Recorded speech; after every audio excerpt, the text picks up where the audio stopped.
Europe, 20,000 years ago, the tail end of the Ice Age. Imagine a world locked in winter's embrace. Frozen, windswept tundra, broken only by deep forests, snowy ridges and rivers fed by glaciers. A harsh climate where survival is a daily battle and death lingers around every corner. In this unforgiving world, two stories are coming to an end. The first, the saga of the Neanderthals, a tale as old as time itself. Their numbers are dwindling, their population nearing its final chapters, their time on Earth drawing to a close. The second story is one of arrival, the dawn of a new narrative. Modern humans, Homo Sapiens, are migrating into their domain. Their story is just beginning. At the heart of this frozen drama stands Taru, a young Neanderthal girl, barely a teenager, yet carrying the weight of her tribe's fate on her shoulders. Clever and quiet, she's a keen observer of her world, a trait that will be crucial for her tribe's survival. But what she doesn't know is that soon she won't have a tribe to observe, much less protect her. We first meet Taru and her family at the opening of the film. It's late afternoon, and snow falls gently onto a landscape of ancient pine forest. Huddled inside a rock shelter, a small band of Neanderthals seeks refuge from the biting wind. Their faces are weathered, etched with the hardships of their nomadic existence. Their clothing, a patchwork of stitched hides and furs, offers little solace against the biting cold. A fire sputters inside the shelter, casting flickering shadows on the worried faces gathered around it. Food is scarce, hope even more so. One of the elders, his face a roadmap of wrinkles, tells a myth about a great flood that will come and wash away the bones of their ancestors. When the last ember fades, he says, his voice raspy with age, so too shall we. His words hang heavy in the air, a grim prophecy that resonates with the desperate situation they now face. As the days pass, a nearby herd of mammoths, their only hope for sustenance, moves further into the dense forest, forcing the Neanderthals to make a life-faltering decision. Should they follow into the perilous unknown or stay hidden in the safety of their shelter? Taru's father, the tribe's leader, is adamant. "It is not our land anymore," he growls, his eyes scanning the horizon for danger. "They will find us if we move. They will kill us all." Aid. But Taru, unable to bear the thought of certain starvation, disagrees. Her tribe's continued survival depends on action, not inaction. She feels the urgency of change and the need to adapt to their shifting reality. But their troubles aren't limited to their dwindling food supply or the looming threat of the unknown. Signs of the others are everywhere, new tools, strange symbols carved into trees. And then there's the Great Hunt, a harrowing testament to the others' hunting prowess. The discovery of a half-eaten deer sends a chill through the camp. The others are close, and they are powerful. Meanwhile, the search for food takes Taru far beyond the familiar landscape of her childhood.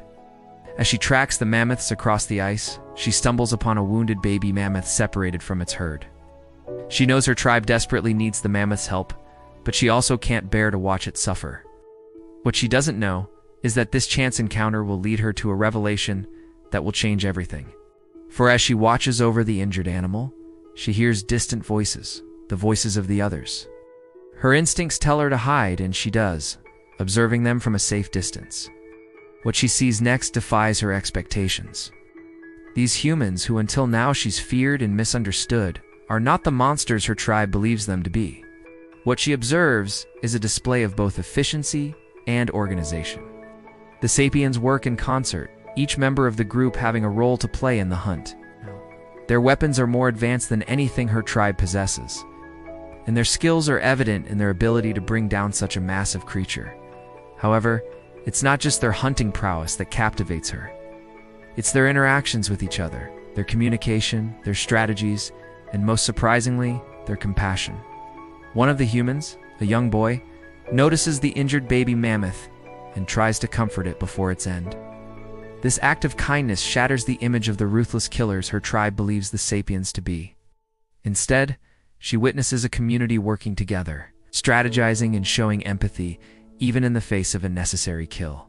But Taru's observations don't stop there. She pays attention to their speech, their sounds, gestures, their facial expressions.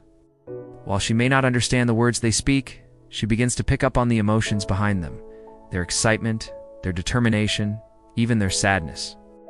In a moment of quiet introspection, she realizes that these humans are not so different from her and her tribe. They have hopes, dreams, and fears. They laugh, cry, and grieve. They are like her, trying to survive in a harsh world. As the scene progresses, Taru's understanding of the Sapiens deepens. She sees them not just as hunters, but as thinkers, strategists, and communicators. Their ability to plan ahead, coordinate attacks, and care for their sick and young is something she admires and respects. It's a side of humanity, no pun intended, that she had never witnessed before. This epiphany doesn't come easily. It's a hard-won realization that challenges everything she's been taught about the Sapiens. But it's also a sign of her growth, her curiosity, and her courage to look beyond her tribe's ingrained beliefs. Finally, the moment arrives when the Sapiens prepare to leave. They gather their belongings, tend to their wounded, and set off into the distance. It's a well-coordinated effort, a testament to their communal strength. Before they disappear from sight, Taru makes her move. She emerges from her hiding spot, her eyes fixed on the departing humans. For a moment, their eyes meet, and Taru sees understanding dawn in theirs. It's a silent acknowledgement of the connection they've forged, despite their different species, cultures, and fears. With the Sapiens gone, Taru returns to her tribe. The encounter has changed her. Now she must convince hers to do the unthinkable. Approach the Sapiens, learn from them, possibly even survive with them. Upon her return, Taru wastes no time. She shares her experience, describing everything she's seen and learned about the Sapiens. Her tribe reacts with a mixture of fear and skepticism. The idea of approaching the Sapiens, who until now they've feared and avoided, seems utterly insane. Undeterred, Taru persists. She argues that her tribe's survival hinges on their willingness to adapt. She emphasizes the Sapiens' advanced skills, their organization, and their capacity for both ruthlessness and kindness. Her words hang heavy in the air, a call to action that challenges the deeply ingrained beliefs and habits of her people. As night falls, casting long shadows around the camp, Taru continues her plea. She speaks of the possibility of coexistence, of learning from the Sapiens rather than fearing them. Her voice echoes in the stillness of the night, a beacon of hope in the darkness. The tribe remains unconvinced. Fearful murmurs fill the camp. The prospect of approaching the Sapiens seems too daunting, too risky, but Taru refuses to give up. She knows that her tribe's future hangs in the balance. Then a small voice pipes up. It's the tribe's youngest, echoing Taru's earlier sentiment. Why can't they ask the others for help? His words hang in the air, simple yet profound. Taru looks at her tribe, their faces illuminated by the flickering firelight. In their eyes, she sees a glimmer of hope, a spark of curiosity. Slowly, the murmurs subside. The silence stretches, pregnant with anticipation. Finally, Taru's father speaks. His voice, usually gruff and commanding, is softer now. He turns to Taru, his gaze filled with pride.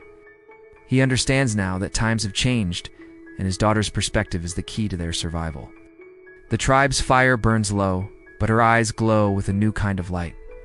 Hope is the final shot. Taru stands up, clutching a flaming stick, ready to take her place among the humans. She walks towards the setting sun, her silhouette one of determination against the fiery sky. She steps out of the forest and into a small clearing.